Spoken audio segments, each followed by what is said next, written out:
In this video, I will be showing you how to create a YouTube end screen in Canva. Let's get started. I'll begin by heading to the search bar at the top of the Canva homepage and typing in YouTube end screen. This brings up a wide variety of templates to choose from.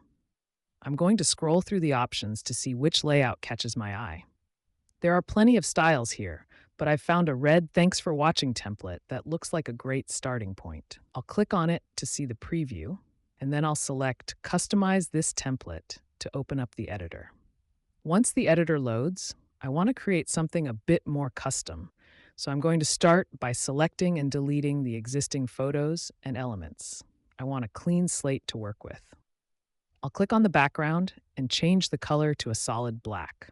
Now I'll take the main "Thanks for watching" text and move it over to the top right side of the screen to make room for my video placeholders. Next, I'll go to the Elements tab and select a square shape. I'm going to change the color to black and then adjust the border weight to give it a clean outline.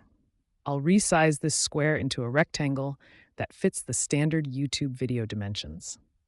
Once I'm happy with the size, I'll duplicate it and align the second rectangle directly underneath the first one on the left side of the frame. I'll also go into the settings to remove the fill color and keep just the white border for a minimalist look. Now I need a spot for my channel's profile picture. I'll search the elements for a circle frame and drag it onto the canvas. I'll place this in the bottom right corner.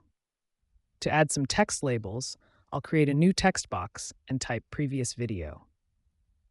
I'm going to browse through the font library to find something that looks professional. I'll settle on Anonymous Pro and then open the spacing menu to increase the letter spacing, giving it a sleek, spread out appearance. I'll duplicate this text and place the copy under the bottom rectangle. For the final touch, I'll add another small text box near the circle frame that says "For more videos." Then I'll go back to the graphic search and look for a subscribe button. I'll find one with a bell icon that fits the black and white theme and position it right next to my profile frame.